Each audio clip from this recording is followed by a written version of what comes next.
The alarm woke Morgan from a dreamless sleep. She was on her feet before she fully understood what was happening, her hand reaching for the pistol on her nightstand. The red emergency lights painted her small quarters in bloody color, and the siren cut through the air like a knife. She pulled on her uniform and ran toward the command center.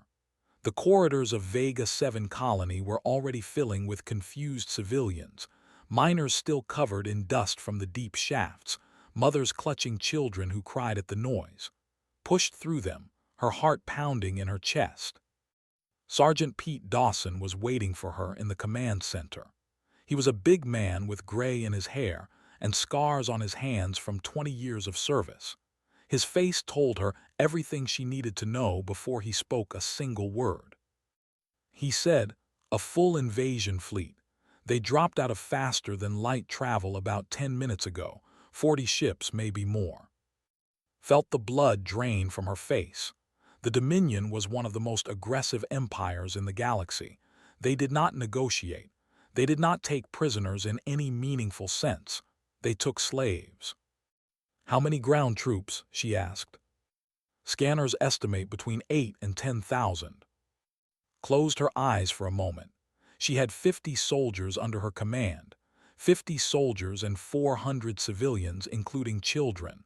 The math was not complicated. "Have we sent a distress signal?" "Already done," Pete said. "The nearest coalition fleet is 3 days away, maybe 2.5 if they push their engines." 3 days. They had to survive for 3 days against 10,000 warriors. It was impossible, knew it was impossible, but she also knew what surrender meant. That would separate families, break spirits, work humans to death in their mining operations across the galaxy. Children would grow up as property, never knowing freedom. "We fight," she said. Pete nodded. There was no surprise on his face. He had known what she would say before she said it. Governor Ellen Shaw arrived in the command center moments later. She was a civilian administrator, a woman who had spent her career managing budgets and resolving disputes between miners. She had never seen combat in her life, but her eyes were steady and her voice was calm. "What do you need from me?" she asked. "Get everyone into the mining tunnels, the deep ones, level 7 and below. The rock will protect them from orbital bombardment, and the tunnels are narrow enough that we can defend them." Ellen nodded and left immediately. She did not ask questions or waste time with arguments, felt a flash of respect for the older woman. The communication system crackled, and an alien voice filled the command center. It was translated by the computer into flat, emotionless English, but the meaning was clear enough. "Human colony designated Vega 7. This is commander of the Dominion 3rd Fleet. You are surrounded and outnumbered. Surrender your population for processing, and your military personnel will be permitted to leave in a single shuttle. Resist, and you will all die. You have 1 hour to respond." Walk to the communication console and press the transmit button. Her hand was steady, though her heart was racing. "Commander, this is Lieutenant Morgan of the Earth Colonial Defense Force.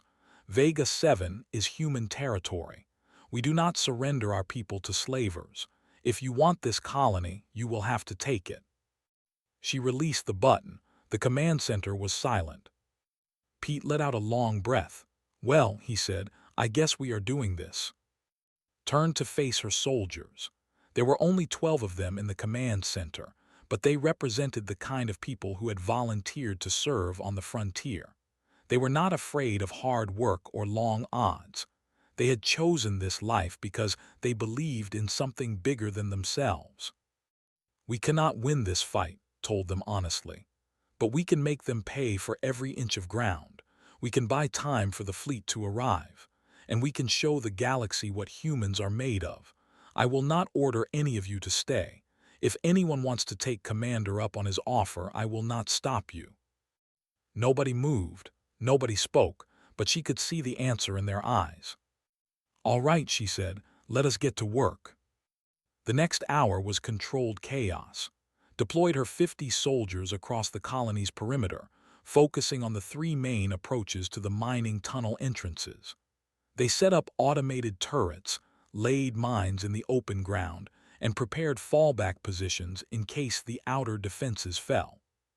Pete took personal command of the eastern approach, where the terrain was flattest and would likely concentrate their assault. He positioned his best marksmen on elevated platforms and made sure every soldier had extra ammunition. Walked the lines, checking on her people, offering words of encouragement where she could. She found Danny, a young corporal barely out of training, nervously adjusting his rifle at the northern position. "First real combat?" she asked him. Danny nodded, his face pale. "Yes, Lieutenant, I have done simulations, but this is different." "It is," agreed. "It is louder and messier and more terrifying than any simulation, but you trained for this. Your body knows what to do, trust yourself." Danny swallowed hard and nodded again, squeezed his shoulder and moved on. The civilians were evacuating smoothly under Ellen's direction, watched families disappear into the tunnel entrances, carrying whatever they could hold. Some of the miners had taken up weapons and refused to leave, insisting they would fight alongside the soldiers. Did not have the heart to turn them away. Every rifle would matter. The hour passed too quickly. Was back in the command center when the scanners lit up with incoming targets. Hundreds of them, descending from orbit in armored drop pods. "Here they come," Pete said over the radio. Watched the pods fall like burning meteors through the atmosphere. Each one carried a squad of warriors, tall and strong, with natural armor plating on their skin and claws that could tear through steel. They were bred for war, and they had been conquering weaker species for centuries. But they had never fought humans before, not like this. The first pods hit the ground outside the colony perimeter, saw them crack open on the scanner, saw the soldiers pour out and form into assault lines. There were so many of them. The scanner could barely keep track of all the targets. "All positions," said into her radio, her voice steady despite the fear twisting in her stomach. "Hold your fire until they reach the marked lines. Make every shot count. And remember why we are fighting. Those are our families behind us, our friends, our people. We do not let them down." They began to advance. The ground shook under their boots. Morgan took a deep breath and waited for the battle to begin. The first wave hit the eastern perimeter like a hammer. Pete Dawson watched through his rifle scope as hundreds of warriors charged across the open ground, their armored bodies moving with terrifying speed. They were tall creatures, nearly 7 feet each, with gray skin that could stop a glancing bullet and claws that gleamed in the dim light. "Hold," Pete said into his radio. "Hold until the marked line." They crossed the first marker, then the second. They were 50 meters from the perimeter when Pete gave the order. "Fire!" 30 rifles opened up at once, joined by 4 automated turrets. The front rank went down in a spray of blue blood. The ones behind them stumbled over the bodies, and more fell to the sustained fire. The minefield activated, and explosions tore through the alien formation, sending broken bodies flying through the air. For a moment, Pete thought they might actually stop the advance. Then the second wave appeared, and the third, and the fourth. There were simply too many of them. "Fall back to position 2, he ordered. "Keep firing as you move." The soldiers retreated in good order, laying down covering fire as they went. 2 of them did not make it. A young private took a plasma bolt to the chest and died before he hit the ground. Another soldier, Martinez, was pulled down by a who had survived the minefield and crawled through the defenses. Pete shot the alien through the head, but it was too late for Martinez. His voice came through the radio. "Northern perimeter is holding. Southern perimeter has fallen back to position 3. How are you doing, Pete?" "We are bleeding them," Pete replied, ducking behind a concrete barrier as plasma bolts scorched the air above his head. "But they are bleeding us worse. We cannot keep this up forever." "Just a little longer. The last civilians are entering the tunnels now." Pete reloaded his rifle and popped up to fire again. He dropped 2 more before they forced him back down. His shoulder ached from an earlier impact, and his ears were ringing from the constant gunfire. He was getting too old for this kind of fight. But he kept fighting anyway, because that was what soldiers did. On the northern perimeter, Danny was learning what combat really meant. He had fired more rounds in the past 30 minutes than in his entire training career. His hands were blistered from the heat of his rifle, and his throat was raw from the smoke in the air. He had killed his first in the opening minutes. He had felt nothing at the time, just aimed and fired like he had been taught. Now he could not stop seeing the creature fall, could not stop wondering if it had a family somewhere, if anyone would mourn it. Then another wave came, and there was no more time for wondering. "Danny, on your left," someone shouted. He spun and fired without thinking. A that had flanked their position went down 2 meters away from him. Its claws had been reaching for his throat. "Thanks," Danny gasped. "Save it for later, keep shooting." Watched the battle unfold from the command center, making decisions that would determine who lived and who died. She pulled soldiers from quiet sectors to reinforce collapsing ones. She authorized the use of their limited heavy weapons when they concentrated their forces. She listened to the death screams of her people and kept her face expressionless because they needed her to be strong. Maria Santos was in the tunnels, turning a mining storage room into a field hospital. She was a civilian doctor, trained for accidents and illnesses, not combat wounds. But she learned fast. She learned how to stop bleeding from plasma burns, how to stabilize soldiers long enough for their bodies to fight, how to hold the hands of those who would not survive and lie to them about how bad it was. The wounded kept coming. She had 3 assistants and not enough supplies. She worked until her hands shook and her vision blurred, and then she kept working because there was no one else. 2 hours into the battle, Pete Dawson led a counterattack to save a squad that had been cut off. He took 10 soldiers and charged into a formation that outnumbered them 5 to 1. They fought like demons, using grenades and bayonets when their rifles overheated. They broke through to the trapped squad and pulled them back to safety. Pete took a claw across his ribs in the fighting. The wound was deep, and blood soaked through his uniform. He refused to go to the medical station until every one of his soldiers was accounted for. "You are an idiot," told him over the radio when she heard.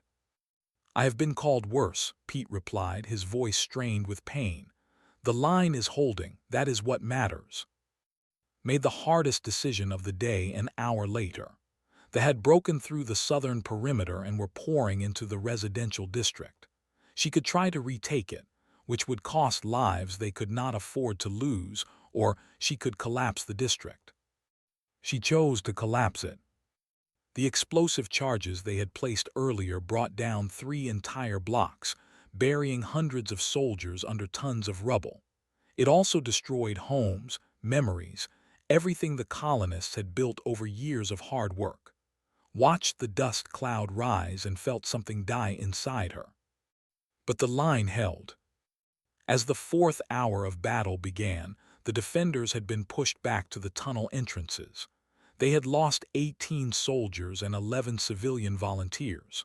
They had lost at least 500, maybe more, but it did not seem to matter. There were always more. A drone approached under a flag of truce. It broadcast a message from Commander. "Humans, you have fought well, better than we expected. But this battle can only end one way. Surrender your civilians now, and I will allow your remaining soldiers to leave with honor. Continue to resist, and I will kill every last one of you." Picked up a rifle from a fallen soldier, aimed at the drone, and shot it out of the sky. "I guess that is our answer," Pete said from the medical station, where Maria was stitching his wound. "It is the only answer I have," replied. Then her communication console lit up with an incoming transmission. It was fragmented, broken by interference, but she could make out a few words. "Vega 7 Colony, this is EAS Gallant. We are inbound. Repeat, we are inbound. Hold your position, they are coming.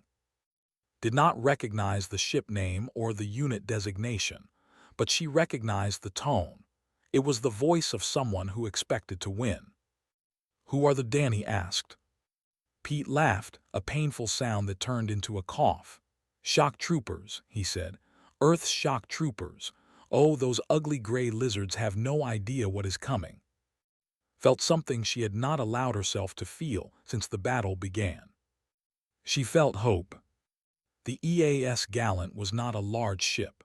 It was a fast attack carrier, built for speed rather than firepower, designed to deliver its cargo quickly and leave before the enemy could respond. Its cargo was the most valuable weapon humanity had ever developed. Major Cole stood in the drop bay, surrounded by 500 soldiers in black armor. They were the 12th Shock Trooper Battalion, known across the fleet as the. Every one of them had volunteered for the most dangerous job in the military. Every one of them had survived training that killed 1 in 5 candidates. They were not the biggest soldiers or the strongest, but they were the most determined fighters humanity had ever produced. Cole looked at the tactical display showing the situation on Vega 7. The colony defenders had been pushed back to the tunnel entrances. They were outnumbered and running low on everything. But they were still fighting. That told him everything he needed to know about the people down there. Listen up, he said, his voice carrying across the bay through the speakers in every helmet. The situation is simple. 400 civilians and about 30 surviving defenders are holding the tunnels. 10,000 soldiers are trying to break through. The main fleet is still 2 days out. We are going to drop directly into the enemy formation, link up with the defenders, and hold that position until reinforcements arrive. He paused, letting the numbers sink in. 500 against 10,000. It would have been suicide for any other unit. I know what you are thinking. You are thinking this sounds like fun. A ripple of laughter went through the battalion. These were not normal soldiers. They lived for missions like this. We drop in 3 minutes. First wave hits their eastern flank where they have concentrated their forces. Second wave goes straight for the tunnel entrance to reinforce the defenders. Third wave establishes a perimeter and digs in. Questions? There were none. They had done this before. Not exactly this situation, but close enough. They knew their jobs. Sergeant First Class Brooks checked her weapon one more time. She was a 10-year veteran of the shock troopers, with more combat drops than she could count. Her squad was in the second wave, tasked with reaching the tunnel defenders. She looked at her soldiers, men and women she had trained and fought beside for years. Remember, she told them, we are not here to win the war. We are here to save those people. Stay focused, stay together, and watch each other's backs. Private First Class Leo Grant nodded nervously. He was young, only 22, on his 3rd combat drop. The first 2 had been relatively easy operations against pirates and smugglers. This was different. This was a real battle against a real enemy. You will be fine, told him. Just stick with me and do what I tell you. The drop countdown began. Cole sealed his helmet and felt the familiar rush of fear and excitement that came before every mission. He had dropped into combat 47 times. The fear never went away. He had learned to use it. He said as the countdown reached 10 seconds, "Let us go to work." The drop pods launched. On the surface, they had no warning. Their sensors detected the incoming objects too late to respond effectively. They thought it was debris at first, or perhaps a desperate counterattack from orbit. Then the pods slammed into their formation, and hell arrived on Vega 7. The first wave hit the eastern flank like a bomb. Drop pods crashed into positions, crushing soldiers beneath them. Before the aliens could react, the pods cracked open and shock troopers poured out, already firing. Their weapons were heavier than standard military issue, designed to punch through armor with ease. Their own armor could take multiple plasma hits and keep functioning. Cole was among the first out of his pod. He killed 3 before his boots touched the ground, then led his squad in a charge that cut through the enemy line like a knife. The shock troopers moved with brutal efficiency, covering each other, advancing in coordinated bounds, never stopping, never retreating. They had never faced anything like this. They were used to fighting weaker species, races that broke and ran when the odds turned against them. These humans did not break. These humans attacked. Brooks and her squad hit the ground 200 meters from the tunnel entrance. Between them and the defenders was a sea of soldiers, all turning to face the new threat. "Straight through," ordered.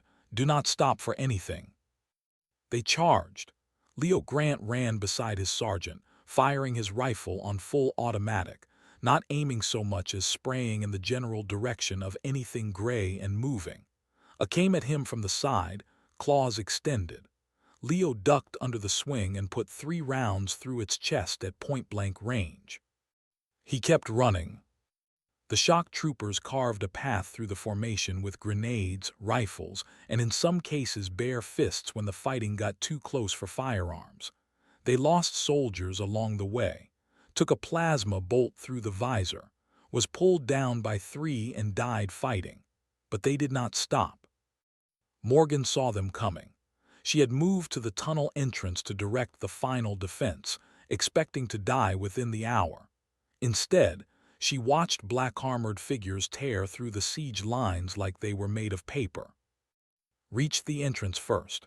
Her armor was scorched in a dozen places, and blue blood covered her from helmet to boots.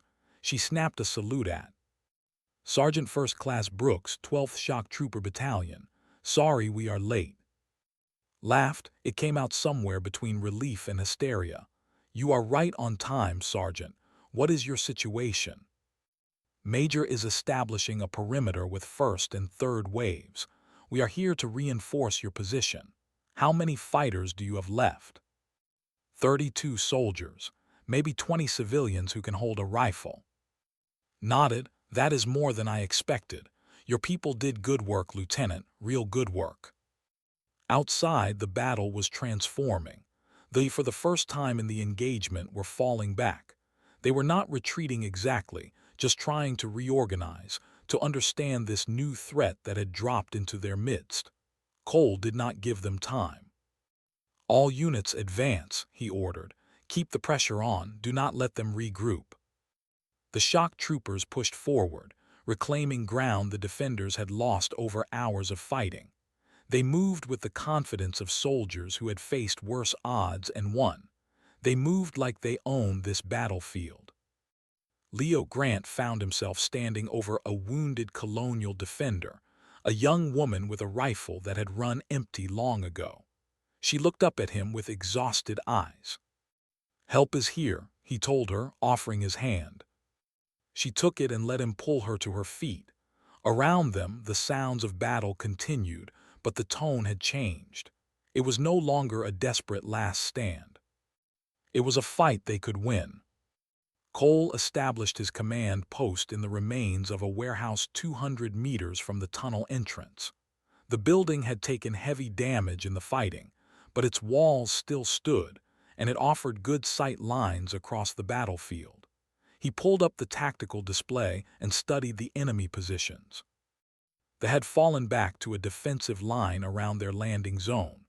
Their initial assault had cost them nearly 1,000 soldiers, and the shock trooper drop had killed several hundred more.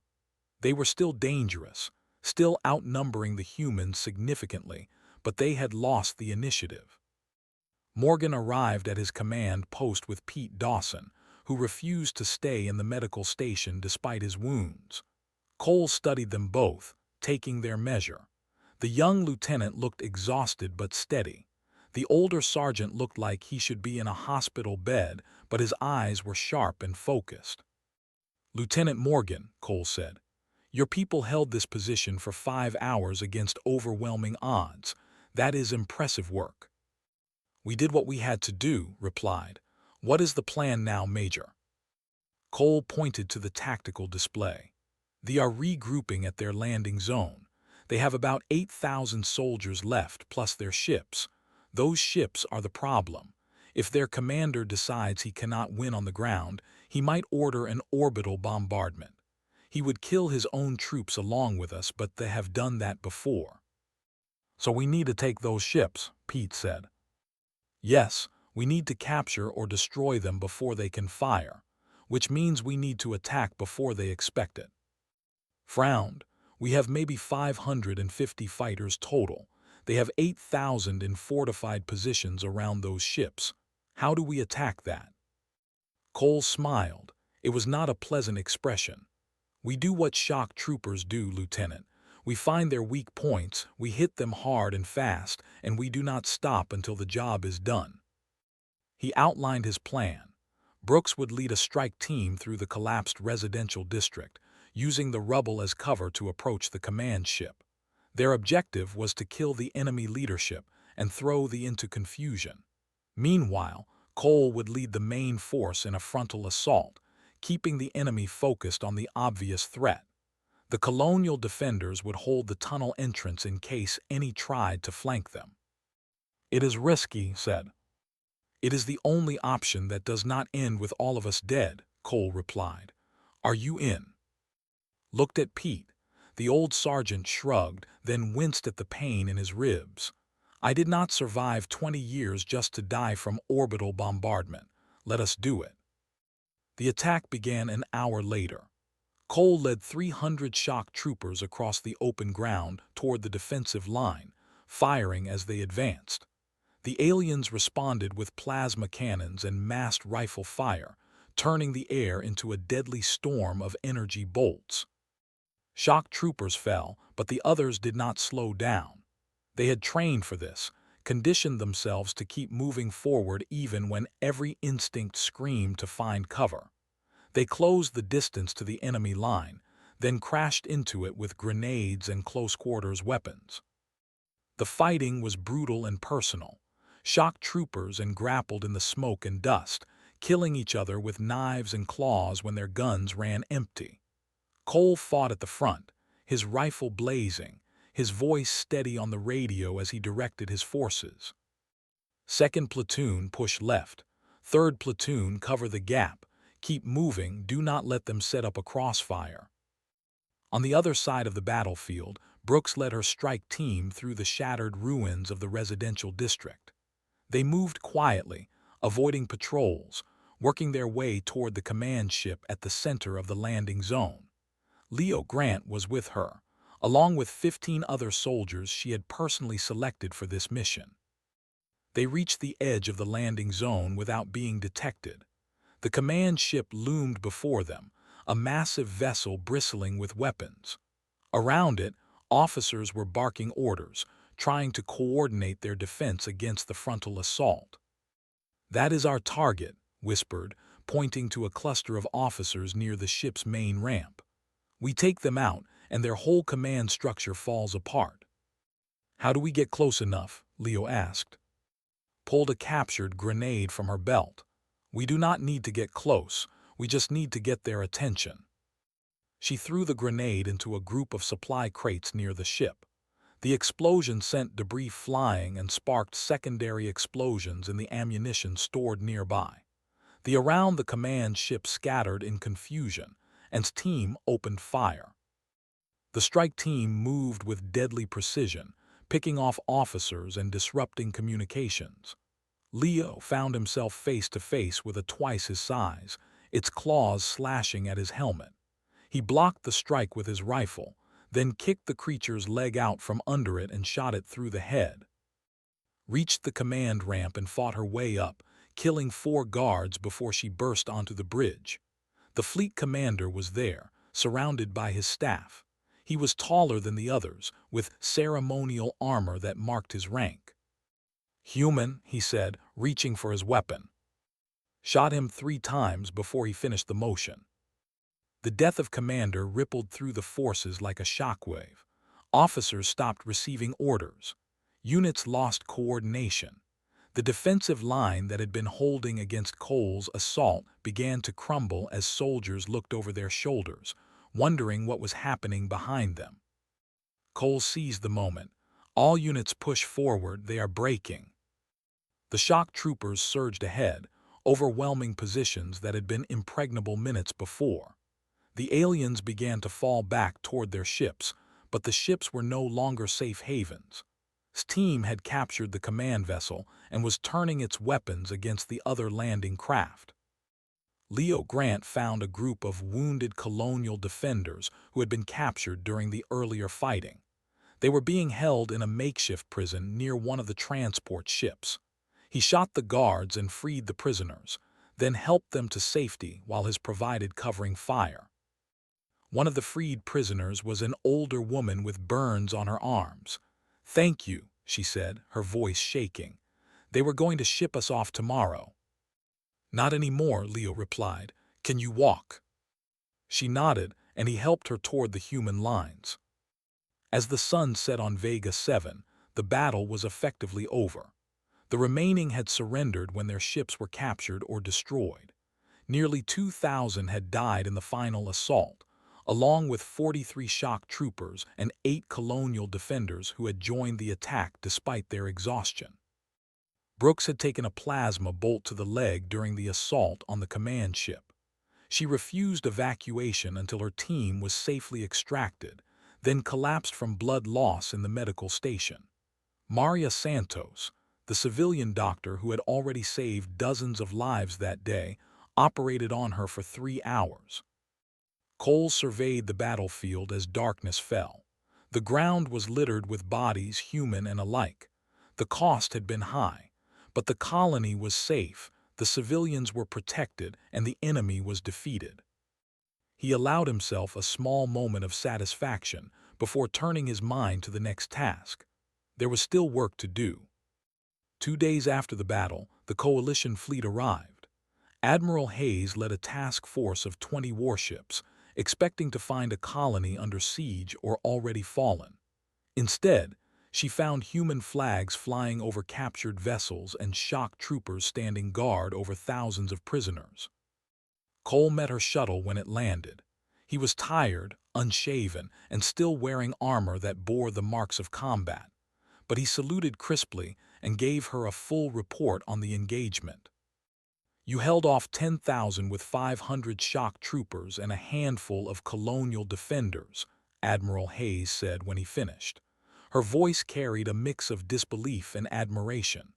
"Major, I have seen a lot of battles in my career. This one might be the most impressive." "The colonial defenders deserve most of the credit," Cole replied. "They held for 5 hours before we arrived. Without them, there would have been nothing left to save." The Admiral nodded and turned to Morgan, who stood nearby with Pete Dawson and the surviving members of her garrison. Only 26 of her original 50 soldiers had survived the battle, but those 26 had fought like 100. "Lieutenant Morgan," the Admiral said, "your actions on this day have been noted at the highest levels of Coalition command. You will receive the Silver Star for valor and a promotion to captain. Additionally, you have been recommended for transfer to the Shock Trooper Training Command." Blinked in surprise. "Admiral, I am honored, but I am not a shock trooper. I am just a colonial defense officer." "You held an impossible position against overwhelming odds and refused to surrender even when surrender was the logical choice. That is exactly what shock troopers are made of. The choice is yours, of course, but Major specifically requested that I make the offer." Looked at Cole, who nodded slightly. She thought about her soldiers who had died, about the families they had saved, about the terror and determination she had felt during those endless hours of combat. She thought about what she wanted her life to mean. "I would be honored to accept," she said. Pete Dawson was also decorated for his actions, though he declined any promotion. "I am too old and too broken to climb any higher," he told Admiral Hayes with a grin. "Just let me retire on a pension and I will call it even." His wounds would heal, but Maria Santos told him he would walk with a limp for the rest of his life. Pete did not seem to mind. He considered it a fair trade for surviving. Brooks recovered from her surgery and returned to duty within a week. Her leg would never be quite the same, but she could still fight, and that was all that mattered to her. She received the Distinguished Service Medal and command of her own company. Leo Grant found her in the medical station the day before the fleet departed. He wanted to thank her for keeping him alive during his first real battle.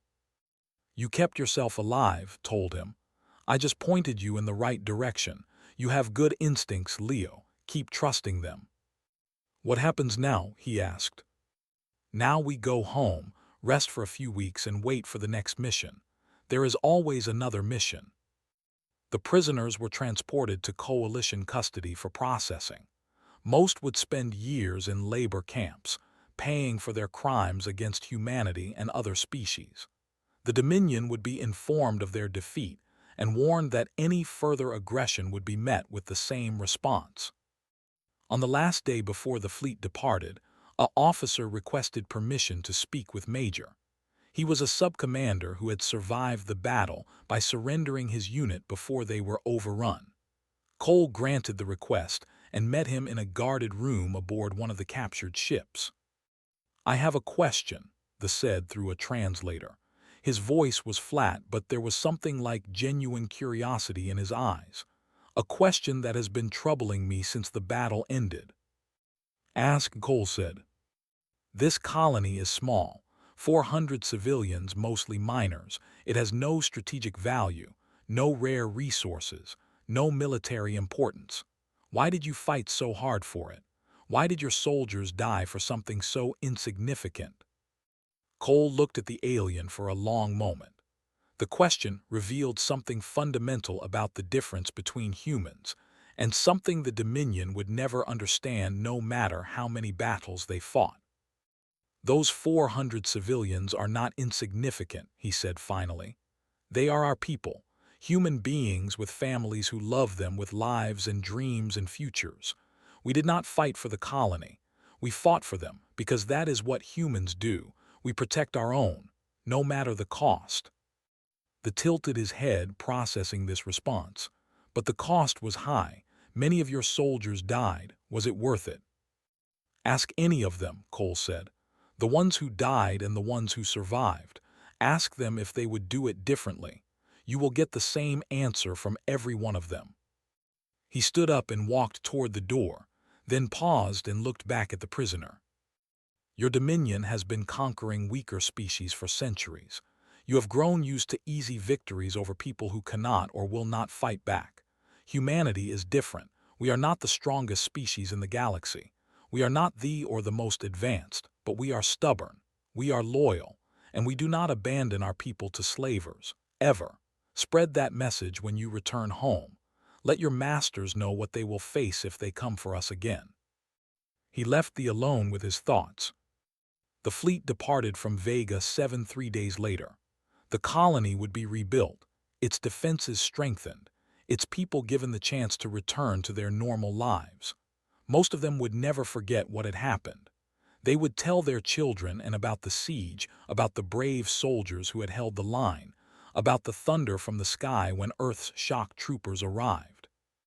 Morgan stood on the observation deck of the EAS Gallant as the ship pulled away from the planet. She watched the colony shrink in the distance, watched the stars wheel past, and thought about all the battles yet to come. She was not afraid. She had faced impossible odds and survived. She had watched good people die and kept fighting anyway. She had learned what she was capable of when everything was on the line.